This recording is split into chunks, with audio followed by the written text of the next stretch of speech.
दोस्तों, महाराष्ट्र में महायुति के भीतर फिर से एक बार टकराव की स्थिति उत्पन्न होता दिखाई दे रहा है। इस बार आमने सामने आ गए हैं अजीत पवार गुट और एकनाथ शिंदे गुट। यह दोस्तों महायुति के भीतर भयंकर जो है वो फंड को लेकर के खींचतान मची हुई है और क्या है पूरा मामला आपको डिटेल से बताऊंगा। नमस्कार दोस्तों, मेरा नाम है मनीष कुमार सिंह और आप देख रहे हैं 4 PM महाराष्ट्र। दोस्तों, लाडली बहन योजना आपने सुना ही होगा। विधानसभा चुनाव में महायुति को वापस सरकार में आने के लिए कितनी अहम ये योजना साबित हुई थी और उस दौरान पूरा का पूरा चुनाव इसी लाडली बहन योजना पर लड़ा गया। तीनों ही प्रमुख नेता सिर्फ लाडली बहन योजना का नाम लेते हुए घूम रहे थे और अब देखिए चुनाव के बाद लगातार लाडली बहन योजना को लेकर के कैसी खबरें आ रही हैं। पहले 46,000 करोड़ से घटा के 36,000 करोड़ कर दिया गया फंड।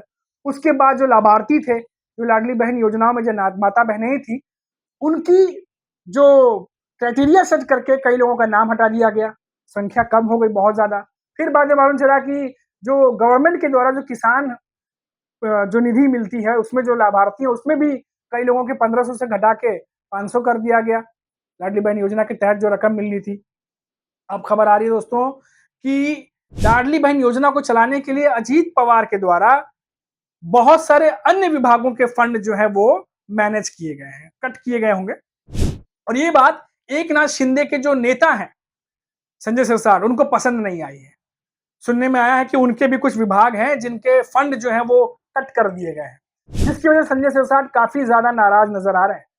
कुछ बयान भी उन्होंने दिए हैं अजीत पवार के खिलाफ, कुछ शकुनी वगैरह के भी वर्ड यूज किए हैं जो खबरें आ रही हैं। अब जब आपस में महायुति के दो गुट भिड़ेंगे, वो भी महायुति के दो प्रमुख गुट, तो ऐसे में महाविकास अघाड़ी के नेता चुटकी कैसे नहीं लेंगे। और आपको बता दें कि संजय राउत जो है उन्होंने चुटकी भी ली है। उन्होंने कहा है कि कल अगर किसी जो महायुति के जो नेता हैं, अगर वो कल को किसी को शकुनी बोलते हैं तो कल किसी और नेता को दुर्योधन भी बोल सकते हैं। और ऐसे में कई सारी बातें कही गई हैं दोस्तों, जो महायुति के नेताओं पर तंज की तरह जो है संजय राउत ने कही है। अब आपको बता दें दोस्तों कि कुछ दिनों पहले आपको याद होगा कि एक खबर हमने दिखाई थी कि मुंबई में ही कहीं पर अजीत पवार ने अपनी सीएम बनने की इच्छा के बारे में फिर से बात की। उनसे पूछा गया था कि महाराष्ट्र में कोई महिला प्रधान माफ कीजिएगा मुख्यमंत्री भी होनी चाहिए। उनसे सवाल किया गया था तो उन्होंने बोला कि बिल्कुल होनी चाहिए, लेकिन सबके लिए हम सबको एक साथ आना होगा। जैसे कि अब मुझे भी मुख्यमंत्री बनना है, लेकिन हम एक साथ कहाँ आ पाए। तो उनकी जो मुख्यमंत्री बनने की जो तमन्ना है, जो इच्छा है, जो अधूरी इच्छा है, वो वापस उनके जुबान से निकली। और जैसे उन्होंने ये बात कही तुरंत खबर फैली।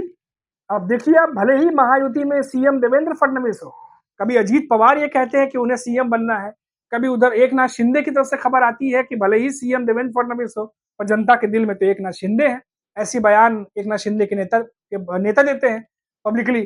तो ऐसे में सीएम भले देवेंद्र फडणवीस बन गए हों, पर अभी भी लगता है कि ये जो रोटेशनल चेयर है, जैसा कि खुद देवेंद्र फडणवीस ने कहा था कि चेयर रोटेट होती रहती है, तो उनके इस बयान से एकनाथ शिंदे और अजीत पवार की उम्मीदें काफी ज्यादा बढ़ी हुई हैं कि आने वाले समय में क्या पता कुर्सी रोटेट हो और फिर से एकनाथ शिंदे या अजीत पवार में से कोई इस कुर्सी पर बैठे, क्योंकि सीएम सभी को बनना है। अब ऐसे में संजय राउत ने कहा है कि महायुति के साथ अगर अजीत पवार हमेशा बने रहेंगे तो वो कभी सीएम नहीं बन पाएंगे, क्योंकि बीजेपी उन्हें सीएम बनना ही नहीं देगी। लेकिन अगर वो महाविकास अघाड़ी के साथ आते हैं, एमवीए के साथ, तो वो सीएम बन भी सकते हैं। उनके साथ रहिए जहां आपकी कदर है, जहां आपकी रिस्पेक्ट है, जहां आप आगे बढ़ सकते हैं। महायुति में रह करके अजीत पवार सीएम बनेंगे, ऐसा हो नहीं पाएगा। संजय राउत ने फिर से एक बार तंज कसा है। तो ये महायुति के भीतर जो घटनाक्रम चल रहा है उस पर लगातार महायुति के भीतर इस तरह खबरें आ रही हैं। अब जैसा कि मैंने आपको शुरुआत में बताया कि लाडली बहन योजना एक ऐसी योजना जिसने खुद महायुति को सत्ता तक पहुंचाने में सबसे बड़ा योगदान दिया, उस योजना को लेकर के हर तीसरे चौथे दिन ये सवाल होता है कि क्या ये योजना चलेगी। ये सवाल इसलिए उठता है क्योंकि महाराष्ट्र सरकार लगातार देखा जा रहा है कि जो इसके जो फंड है उसका बोझ तले महाराष्ट्र सरकार जो है दबी चली जा रही है। पहले ज्यादा पैसे निकल रहे थे लाडली बहन योजना पर, उसको कम करने की कोशिश की गई, अलग अलग तरीके से करने की कोशिश की गई कि कैसे भी करके जो फंड है जो बांटा जा रहा है उसको थोड़ा सा कम किया जा सके, क्योंकि चुनाव तो हो चुके थे। अब अपोजिशन ने बार बार ये कहा कि जनता के साथ धोखा है, तो जनता के साथ गलत हुआ है, आपने जो पहले कहा वो करना चाहिए था।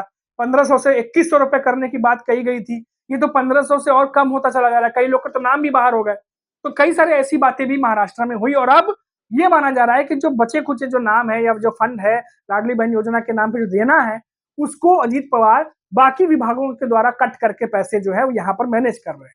अब जब बाकी नेताओं के विभागों के पैसे कटेंगे तो जाहिर तौर पर बात तो निकलेगी और वही हुआ है। एकनाथ शिंदे के पार्टी के नेताओं के कुछ विभागों के फंड जो है वो कटे हैं, ऐसी खबरें आ रही हैं। इसके बाद संजय सिरसाट वाला मैंने आपको बताया कि काफी नाराज हुए हैं वो। अब ऐसे में बात ये है कि क्या एकनाथ शिंदे के नेताओं को ये लगने लगा है कि हमेशा एकनाथ शिंदे की शिवसेना जो पार्टी है, उनके दूसरे दर्जे पर जो है उनको ट्रीट किया जा रहा है? क्या बीजेपी के साथ सरकार बनाने में 2022 में जो अहम भूमिका एकनाथ शिंदे ने निभाई थी, उस समय जितना इंपॉर्टेंट वो नजर आते थे, जितना साथ में खड़े नजर आते थे, वो बॉन्डिंग क्या एकनाथ शिंदे और बीजेपी की आज 2025 में दिखाई देती है? ऐसा लगता है कि कहीं ना कहीं अजीत पवार जो बाद में शामिल हुए महायुति में, वो आज एकनाथ शिंदे से कहीं ज्यादा जो है वो दिखाई देते हैं। वित्त मंत्रालय उनके पास, बड़े बड़े फैसले वो कर रहे हैं। तो काफी चीजें जो है वो बदली है महायुति के भीतर और बार बार जब इस तरह की चीजें होती हैं, पहले क्योंकि आपको याद होगा कुछ महीने पहले ही एकनाथ शिंदे के ही पार्टी के नेता परिवहन मंत्री प्रताप सरनाईक ने भी बात उठाई थी क्योंकि उनके कर्मचारी जो उनके विभाग अंदर आते हैं उसमें बहुत सारे लोगों की सैलरी नहीं दी गई है। अब सैलरी देने के लिए जो फंड रिलीज करना था वो नहीं हुआ क्योंकि फाइलें अटकी हुई हैं वित्तीय विभाग में। अब उसके लिए उन्होंने भी अजीत पवार के एनसीपी पे निशाना साधा था, कुछ महीने पहले की बात है।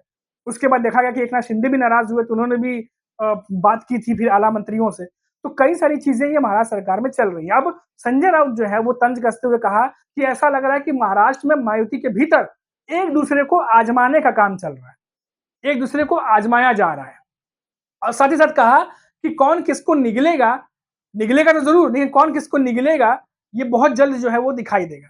तो ये तमाम चीजें जो है अब महाराष्ट्र में जो है इन दिनों चर्चा का विषय बने हुए हैं, लेकिन देखना दिलचस्प होगा कि आने वाले समय में होने क्या जा रहा है, क्योंकि बीच में है बीजेपी, देवेंद्र फडणवीस सबसे बड़ी पार्टी बन के उभरी है और उनके साथ में दो बड़ी सहयोगियां एकनाथ शिंदे और अजीत पवार की एनसीपी, और दोनों के बीच खटपट लगातार चल रही है।